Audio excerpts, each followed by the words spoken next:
Makanya kamu sholatnya hari Jumat, bro. Karena nanti kiamat juga, sudah mau kiamat loh ini kita. Jangan-jangan besok Jumat ini. Hari Jumat Ibu, aduh Tiap kiamat ini Ibu, besok hari Kamis saja Jumat. Bro Ilyas, kita bertobat sama-sama Bro Ilyas. Saya udah bertobat duluan. Besok Nih, Jumat kiamat Bro. Malam Sahih Muslim Jumat 1411. buat Dan yang hari Muslim kiamat jangan lupa kalem aja Bang. Kita ngobrol santai aja Bang. Tapi bener kan di hadismu kiamat hari Jumat? Kiamat ya hari saya itu nggak hafal Bu ya. Jadi insya Allah seingat saya hari Jumat Bu. Memang hari Jumat. Kalau dikatakan kita itu hari Jumat itu hari apa ya? Ibunya satu minggu itu dari Senin sampai Minggu itu hari rayanya hari Jumat kalau umat Muslim. Makanya disuruh memperbanyak amalan kalau hari Jumat itu. Dan orang yang meninggal di hari Jumat itu dibebaskan daripada azab kubur Bu. Ya. Jadi kamu siap-siap Bro untuk besok. Soalnya hari Jumat besok takutnya kiamat lagi. Saya kalau dipanggil yang Maha Kuasa hari Jumat, saya Masya Allah seneng banget sih Bang. Asal dalam keadaan yang sedang baik Bang ya. Gak mau hari Senin aja Bro. Kalau di keyakinan. Bro Ilyas nggak mau hari Senin bersama kayak Baginda. Senin kalau Senin itu hari lahirnya Rasulullah Bang. Makanya beliau berpuasa di hari Senin dan Kamis. Beliau juga itu. Monggo dilanjut Ibu. Meninggal hari apa Bro? Kenapa Bang? Nabi Muhammad meninggal hari apa Bro? Nah, saya Senin ya Bang ya. Saya taunya hari lahirnya Bang. Soalnya kita seringnya maulid. Senin juga meninggalnya Bro. Oh Senin juga nggih. Senin. Di situ meninggalnya Senin terus dikuburnya beberapa hari kemudian Bro. Meninggalnya hari Senin. Oh kalau saya prosesinya saya lupa sih Bang. Saya nggak begitu mengerti. Tapi kalau beliau sakit terus memanggil anaknya, lalu beliau memakai siwa, terus menyampaikan wasiatnya kayak umati, terus jaga sholat dan lain-lain itu saya mungkin ngerti Bang. Monggo dilanjut Bu. Saya mau dengar dari Ibu aja yang hadis-hadis tadi Bu. Saya nggak mau inilah banyak omong. Coba, Bu, di dalam hadismu di dalam hadis itu dikatakan penciptaan tanah itu hari Sabtu. Itu enggak itu? Ya. Penciptaan. Ya kalau nggak salah itu hadis Sahih Muslim 4997 ya Ibu Sofi. Nah gitu Bang, dikasih hadis Sahih Muslim. Bentar, saya lagi cari. Kalau nggak salah itu hadis Sahih Muslim 4997. Penciptaan selama 7 hari. Coba dicek Bang Nat. HP saya cuma satu Bro. Lagi nyari. HP saya cuma satu. Mau dicek apa Bro? Itu Kak Dedi, Sahih Muslim. Ini aku udah ketemu. Oh, oke, silakan. Sahih Muslim, betul sekali Nat. Hafal sekali kau ya, Sahih Muslim 4997. Oh, ini.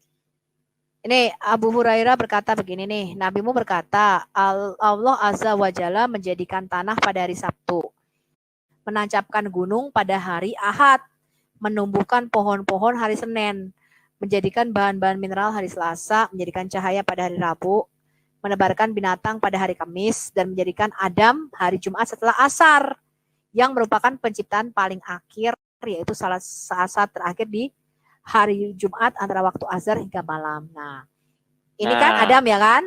Nah, sekarang kita lihat yang Adam bersin. Tuh, Adam bersin langsung nyebut nama Allah ya. Alhamdulillah. Iya, kalau kita bersin itu diajarinya, misalnya saya bersin Bang ya. Saya bersin, saya ngomong alhamdulillah. Nanti yang dengar itu yarhamukallah. Terus nanti saya balas lagi Bang, yahdikumullah gitu Bang. Jadi istilahnya Adam itu bahasa Arab. Adam itu berbahasa Arab. Kok bisa langsung tiba-tiba alhamdulillah begitu? Ya, waduh saya nggak paham sih kalau itu ya. Cuman secara teksnya seperti itu Bu. Arab gitu. Termasuk untuk pertanyaan di alam kubur nanti Bu, itu banyak tafsir pakai juga. Bahasa Arab juga. Ada bilang bahasa Arab, ada yang lu bakal digebukin mungkar nangkir lu Nats. Ada yang bilang bahasa tiap manusia itu sendiri, sama ada lagi satu bahasa itu saya lupa Bu. Jadi ada 3 Bu. Jadi bahasa kita sendiri, ada bahasa Arab, ada yang satu bahasa lagi saya lupa gitu. Ya. Aduh. Nah, ini yang tadi Bu, Ini, gini Bu, Bu. yang memperindah segala sesuatu yang dia ciptakan dan memulai penciptaan manusia dari tanah. Kemudian dia ini yang Mana tuh? Kamu baca yang mana? beda. Ini Yang asa berarti jeda tadi yang tadi Ibu berapa, Bu? itu asa jeda tadi Bu. Ya, surah 32 ayat 7 dan 8. Iya. Asa Itu jeda. kan Tadi beda saya topik juga lagi. Lu mau ngomong ke situ? ya Beda sharing topik aja ini Bu. kita. Gitu. Ya udah Iya, lanjut oke. Bu. Tadi Beda Tadi yang Nggak apa-apa. yang bersim tadi apa, Bu? Kalau Yang bersim tadi nomor berapa hadisnya? nah ini gue lagi Bersim. cari. Jadi dia Adam tuh berkata ketika dia bersih. Ini kayaknya yang Indonesia ini kurang ya. Aku biasanya kalau sunah.com tapi bahasa Inggris. Sebentar aku cari di sunah.com. Dari apa kayaknya lebih gampang Ibu? Dari kolah. Kalau Ada kolah waktu itu diciptakan itu bersin. Terus Adam bilang, ya Allah segerakan selesaikan aku gitu loh. Tuh bahasa Inggrisnya apa itu ini? Gue cari di ini sunah.com. penciptaan Adam itu 200 tahun. Oh, itu di Itu Dokikul kan di Akbar hadis berarti. kan. Berarti Bukan, Dokikul bukan, Iya, di bukan. Ya Dokikul Akbar ada. Aku punya kitab Dokikul Akbar. Kamu tahu nggak, Oh, Ilyas, ini. bahwa penciptaan Adam itu butuh waktu lama. Bahkan katanya ketika Allah memasukkan roh itu muter-muter di otaknya Adam selama 200 tahun. Iya. Iya. saya enggak tahu Bu, Oh, di mana itu Bu? Di mana Bu? Kitabnya Itu di namanya kitab Dakikul Dokikul Akbar. Bro. Akbar. Nah, itu dibuka sama Kak Dedi tuh. Gimana Bang itu Bang? Kitabnya ada tuh. Nih aku punya ini kitabnya. nomor berapa? Bisa kok. Ini aku punya semua PDF nih. Gak perlu beli yang hard copy. Sekarang hard copy juga susah tuh. Bukuku banyak sekali. Aduh, berjilid-jilid. Dokikul Akbar. Itu kalau nggak salah nih bahasa Indonesianya ya. Duh, malah terlempar orangnya. Jatuh dia Enggak, jatuh. ada kok. Ada itu Ilyas. Kak Dedi jatuh. Gimana Bu? Dibacain aja Bu. Saya sambil nge-search juga. Kayaknya Kak Dedi kena peringatan lagi nih Bang Jeki. Dakaik Al-Akbar. Bentar. Aku lagi nyari kitab. Dakoikul Akbar nih Bu ya.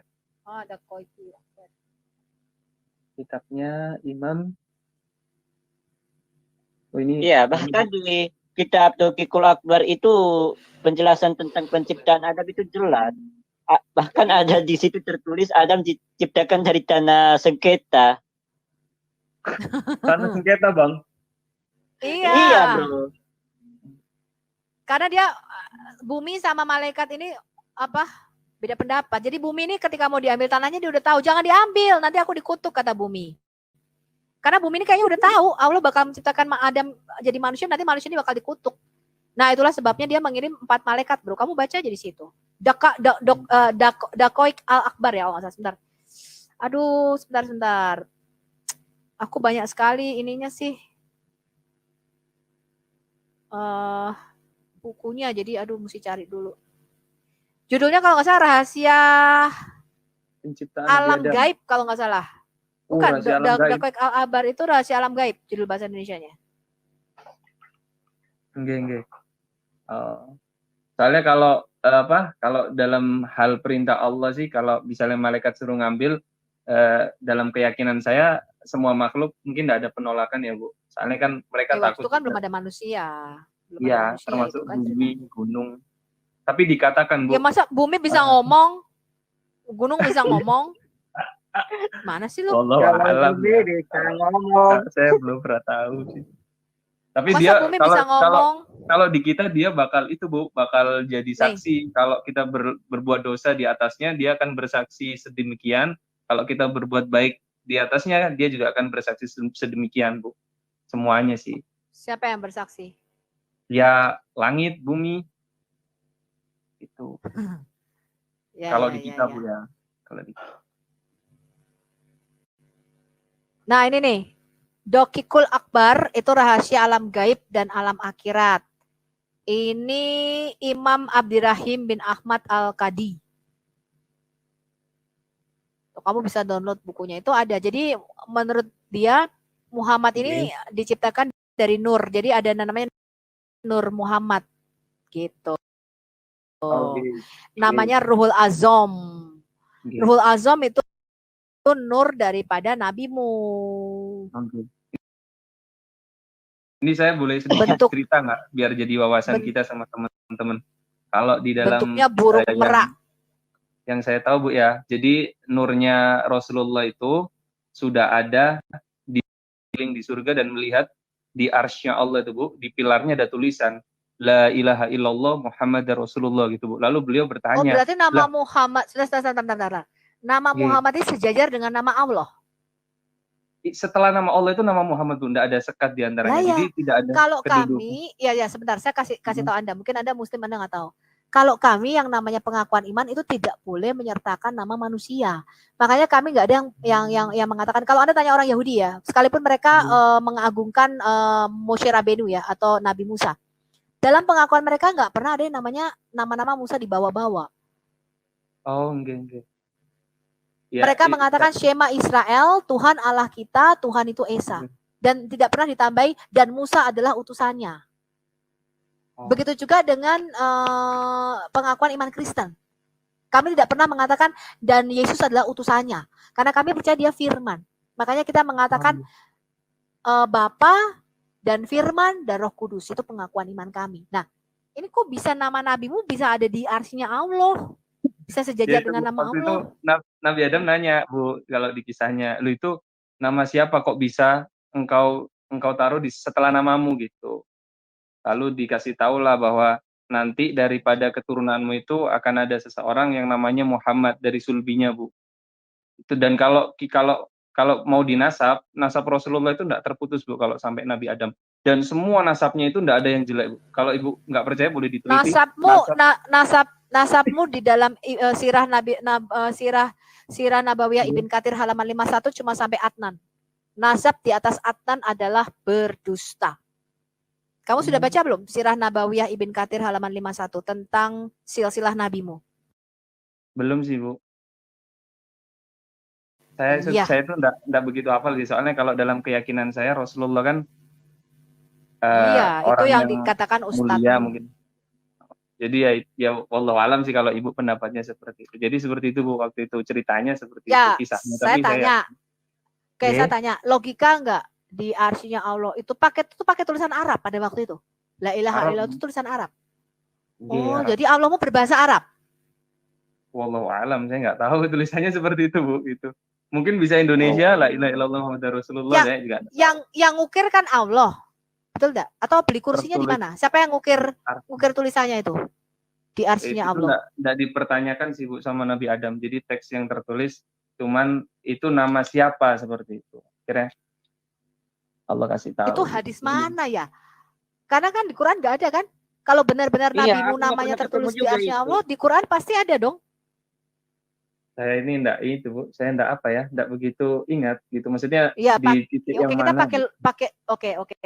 It's okay. Sebentar, cerita Bu, mengenai ya. Silakan Pak. Saya kok nggak ada, tapi adanya Mikana ya. Iya. Ya nggak apa-apa, berarti kenapa bisa jadi 7? Berarti di atas 7 orang. Nggak apa-apa, di atas aja, nggak usah turun. Iya, saya juga bingung. Kok ada Mikana, tapi saya di mana sekarang? Pilih kasih TikTok ini. Diserupakan sama kami. Sadarkan nih. Ya mungkin izin bentar. Begini Pak Ilyas, bentar Pak. Maksudnya begini Pak. Ketika Bapak membaca kisah-kisah itu, contoh. Ini Tuhan yang suruh malaikat ambil tanah, tapi bumi menolak perintah Tuhan. Bumi nggak mau, bumi ngomong. Dia nggak mau kasih, padahal ini Tuhan yang nyuruh. Nah, ketika Bapak membaca kitab, ada indikasi, saya minta maaf ya, indikasi dongeng dalam cerita tersebut. Bapak tidak pernah berpikir sampai ke situ ya. Mulai kalau menurut saya ya, yang tidak seiman, kalau menurut saya itu pasti ada indikasi malaikat mengambil tanah di bumi. tapi bumi melawan. Padahal Tuhan yang nyuruh nih loh. Nah, itu kalau menurut saya itu ada indikasi dongeng. Nah, pertanyaan saya kepada Bapak, Bapak yang adalah seorang manusia mempunyai akal ketika membaca kisah tersebut, apa Bapak tidak ada berpikir atau iman buta aja gitu Pak? Silakan Pak Ilyas. Alhamdulillah ya, sejauh saya umurnya baru 23 tahun ya, 23-24. Alhamdulillah sih sejauh saya belajar tentang Al-Quran, tentang hal-hal yang dan karena menurut saya sudah sempurna Al-Quran itu gitu Pak. Mohon maaf nih ya. Nah terus kalau terkait kisah-kisah yang sedetail itu gimana malaikat mengambil tanah bumi dan bumi nggak mau, saya nggak tahu kisah itu. Saya wallahu alam ya. Mungkin Bapak lebih banyak sumbernya, saya nggak tahu. Tapi kalau terkait penciptaan Nabi Adam, malaikat juga bertanya kepada Allah memang. Jadi ingatlah ketika Tuhanmu berfirman kepada para malaikat, sesungguhnya aku hendak menjadikan seorang khalifah di muka bumi. Mereka berkata nih malaikat, mengapa engkau hendak menjadikan khalifah di bumi dari orang yang akan membuat kerusakan padanya dan menumpahkan darah, padahal kami senantiasa bertasbih dan memuji engkau dan mensucikan engkau. Tapi jawaban Allah, sesungguhnya aku mengetahui apa yang tidak kamu katakan. Malaikat bahwa manusia yang dari keturunan Nabi Adam ya iya akhirnya membuat kerusakan, menumpahkan darah. Nah, sedang malaikat padahal bertasbih, tapi semua itu adalah rahasia Allah. Nah, di situ titik iman kita bahwa apapun yang Allah maksudkan itu pasti benar dan pasti ada hikmahnya gitu. Itu sih Pak yang sampai sekarang saya tetap yakin kenapa itu. Dan alhamdulillah keluarga saya juga dari keluarga yang tidak begitu tidak begitu bertentangan gitu. Saya ini bapaknya Mas Berniko ini juga seorang misionaris, dia pernah tinggal di Filipina tapi alhamdulillah gitu. Kadang saya juga bertanya, kita sharing aja gitu. Yang penting kita nggak saling memaksakan gitu. Yang penting kita sudah menyampaikan, sisanya ya seperti yang disampaikan di surah Al-Fil kan. Lakum dinukum surat Al-Kafirun, mohon maaf nggih. Itu kan lakum dinukum waliyadin kan. Bagi Mbak dan Masnya kepercayaan dan keyakinannya, dan bagi saya juga keyakinan saya. Bagi Anda agama Anda, bagi saya agama saya. Tapi bukan berarti kita terus bertentangan dan nggak saling bertukar pikiran, ya nggak apa-apa sih, saling mencari kebenaran gitu, bukan Ya mencari apa, pembenaran. kita saling bertukar pikiran aja. Oke, Bu. Oke. Jadi saya di sini tuh justru pengen lebih banyak dengar dari Ibu sama Masnya gitu. Jadi bukan malah banyak jadi enggak apa-apa, Bu. Kan soalnya Ibu justru lebih banyak mendalami gitu loh, Bu. Saya tertarik, jadi saya juga pengen denger nih. Tuh, hadis-hadis ini saya juga banyak browsing nih sambil buka laptop yang Ibu kasih. Bukan untuk membuktikan dan meragukan enggak, tapi buat nambah wawasan saya juga. Oh iya ini ternyata, oh iya ada. Nah, terkait bumi tadi yang saya juga nggak tahu kan jadi wawasan buat saya. Tapi di luar itu alhamdulillah saya yakin sih itu sama Islam. Monggo Bu dilanjut. Iya, oke. Ya, yakin nggak apa-apa, itu kan hak pribadi. Kita hanya bertukar pikiran aja, betul nggak? Ya, itu benar. Oke, sekarang aku tanya, ketika di dalam Quranmu dikatakan Sulaiman itu punya karpet terbang yang bisa mengangkut 16.000 orang. Itu kisah nyata apa dongeng? Karpet terbang yang bisa mengangkat 16.000 bangunan orang, bahkan di kita pun bahkan itu di mana saya, ya karpetnya sekarang ya? Karpetnya di mana kira-kira sekarang? Dipotong-potong kali Bu Sufi terus dibagiin. wallahu a'lam Bu.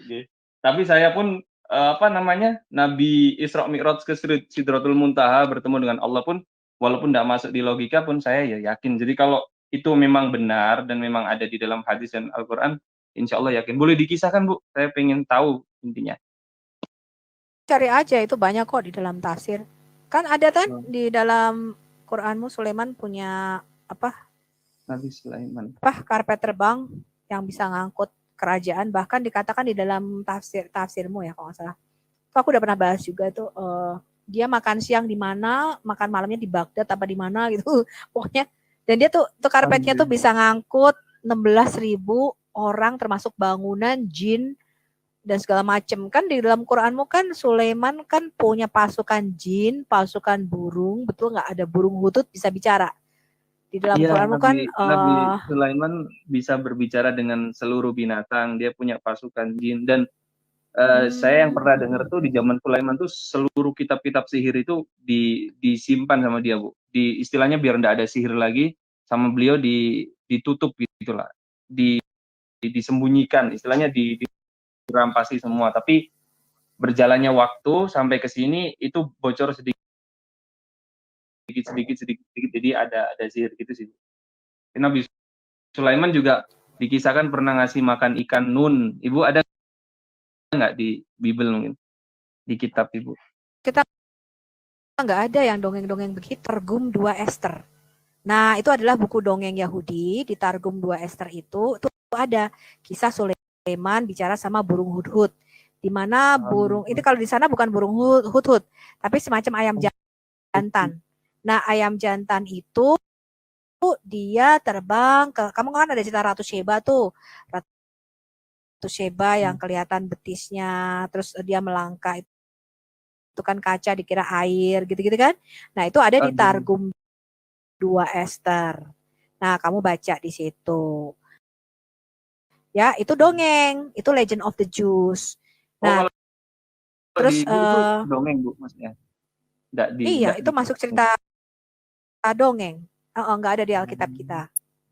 Iya, ya kita kan sebagai Muslim ya percaya aja gimana ya Bu ya, percaya gitu, bukan gimana. Bukan itu aja. Sekarang di dalam tafsirmu itu kitab apa ya yang apa tuh Bang Dedi? Singa bersin keluar kucing. Singa bersin keluar kucing. Ya, kamu tahu nggak dari mana asal kisah penciptaan kucing? Penciptaan kucing. Saya enggak tahu, Bu. Penciptaan kucing, onta. Iya, jadi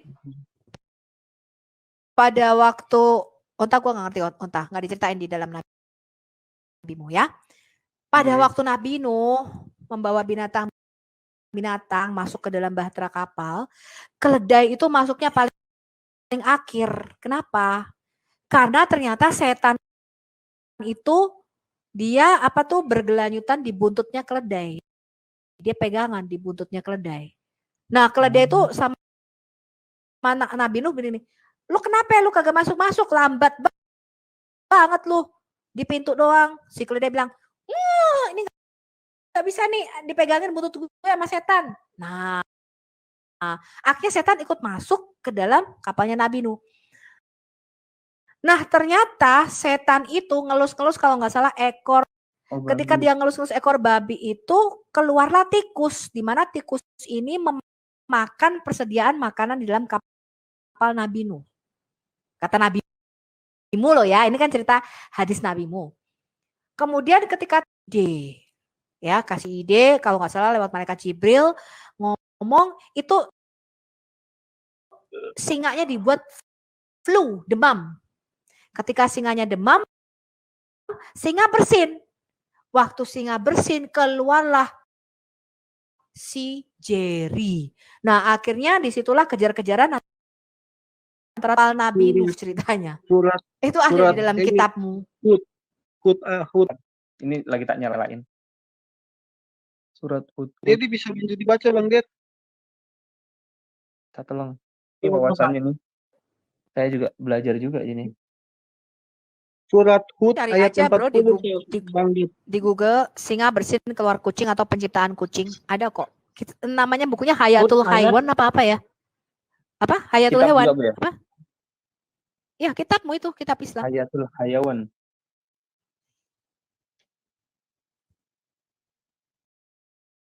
Bang Dedi masalah nggak Bang Dedi? Kalau mau ada yang Bro. naik lagi, Bro, monggo. ayat berapa? Ayat 40 Pak. Hadir. Hud ayat Surat 40. Hud Oke, ayat santai. 40. Walaupun gambarnya nggak ada, nafasnya masih di sini, bro ya.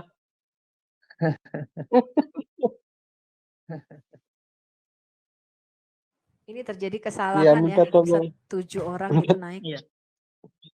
Minta Oh, tolong itu Ayat dibacakan Pak. ke-40 ya. Tafsirnya Demikianlah Hud firman Tuhan. Hingga apabila perintah kami datang dan tanur atau dapur telah mengemancarkan air, kami berfirman, muatkanlah ke dalam kapal itu. dari masing-masing hewan sepasang jantan dan betina, dan juga keluargamu, kecuali orang yang telah terkena ketetapan terdahulu, dan muatkan pula orang yang beriman. Ternyata orang-orang beriman yang bersama-sama dengan Nuh hanya sedikit. Di kapal Nabi Nuh tuh ada 40 orang atau satu kampung lah ceritanya di dalam cerita Islam. Kalau di kita kan cuma 8 orang. Oh, kalau di Bu 8 orang Bu ya. Kalau di kita kan itu istrinya Nabi Nuh kan enggak bisa ikut itu Bu karena beliau istrinya apa ya? Istri Nabi Nuh. Kalau di Ibu apa dia juga naik Bu? Naik dong. Naik. Monggo yang mau nanya yang lain Bu, saya tak dengerin aja nggak apa-apa deh. Tak turun aja mungkin udah sharingnya udah di situlah. Intinya saling bertukar wawasan. Mungkin tadi saya kalau ada salah omong atau kata-kata yang kurang berkenan saya mohon maaf ya, abang, ibu-ibu, mbaknya. Mungkin cukup di situ aja lah. Semoga banyak kebaikan yang bisa diambil malam ini. Ya, tetap saya mungkin dengan keyakinan saya, abang-abang dan ibu-ibu dengan keyakinan ibu-ibu. Yang penting kita jangan sampai bertikai satu sama lain lah. Lakum dinukum waliyadin aja. Nggih, niko aja Bang nggih. Saya mohon maaf nih menyita waktu dan tenaganya jadinya.